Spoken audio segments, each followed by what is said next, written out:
l'alliance interethnique a d'abord une dimension sacrificielle, sacrale.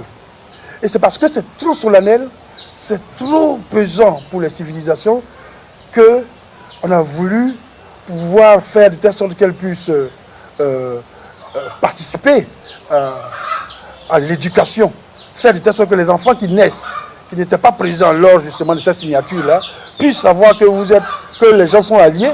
Il a fallu le transposer dans le profane. Et comme nous sommes forcément, par le fait de l'alliance, devenus frères, cette alliance interethnique-là s'est exaspérée en parenté à plaisanterie. C'est parce qu'on plaisante, nous sommes parents que nous plaisantons. Et cette plaisanterie-là nous indique que nous sommes alliés quelque part. Faites attention. C'est pour nous dire que nous sommes alliés quelque part. Donc, il y a des choses, il y a des interdits qu'il ne faut pas faire. Donc, l'alliance interethnique dispose non seulement de cette dimension sacrale-là, qui, parce qu'elle est trop chargée émotivement, affectivement, culturellement, qu'on est obligé d'en atténuer la charge et elle finit par s'exaspérer en parenté à plaisanterie.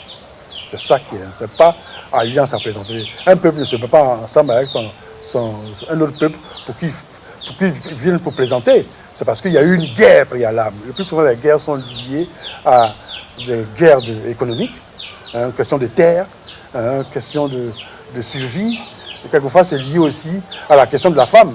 Tel individu avec qui on cohabitait a cherché la femme de tel autre, et ainsi de suite. Il faut apporter le tribut, comme on l'appelle, demandé, n'a pas été honoré, ainsi de suite. On est allé à des conflits, ainsi de suite. Bon, on a dû se séparer, on a dû faire un pacte pour ne pas qu'il y ait beaucoup de sang versé. Et donc, ça a créé ce pacte-là. Et puis, on est arrivé à vivre de façon intelligente, dans une perspective de non-conflit, pour que éventuellement cela n'arrive plus. Donc voici à peu près les origines, sans être trop à fond des choses, parce que la dimension sur laquelle elle dispose, que nous ne parlions pas. C'est parce que quelquefois les alliances qui sont tissées là sont les conditions essentielles de la quiété, de la paix. Et leur divulgation ne se fait pas comme on informe les gens. Donc ça fait partie de l'initiation. Et l'initiation a ses préceptes, a ses principes. Donc nous n'allons pas tomber dans la banalisation. Nos identités culturelles ont besoin, pour pouvoir les connaître, afin de pouvoir agir au bénéfice du peuple, au bénéfice de l'ethnie, au bénéfice, commençons par le clan, commençons par le village, commençons par la tribu, le peuple et l'ethnie et la civilisation ont besoin de sérénité, ont besoin de circonspection, pour que éventuellement les personnes qui sont habilitées à créer les conditions de la paix là, soient des personnes dépositaires véritablement de savoir, parce que qui dispose du savoir a le pouvoir. Et l'Afrique noire en est conscient, et depuis l'Égypte ancienne jusqu'à aujourd'hui. C'est comme ça que ça se passe. Nous sommes les descendants de cette Égypte-là. C'est nous, la civilisation mère.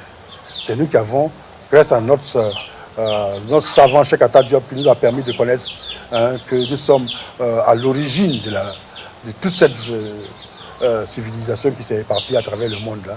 Nous sommes la civilisation mère. Voici comment ça se passe un peu les alliances interethniques. Et elles sont un moyen pour pouvoir éviter les conflits.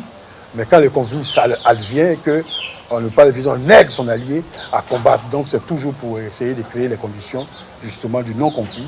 Parce que si nous sommes deux à combattre l'autre, on est sûr de gagner. Et puis on va faire de telle sorte que, en le gagnant, on puisse aussi tisser un pacte avec lui, ainsi de suite, ainsi de suite. C'est comme ça que, petit à petit, nous créerons un monde de paix. Pas un monde où il y a un impérium sur les autres. L'Afrique noire n'a jamais colonisé un pays dans le monde. L'Afrique noire est une civilisation, est un continent où les civilisations vivent en parfaite harmonie les unes à côté des autres pour créer les conditions, pour profiter de la vie dans laquelle nous sommes.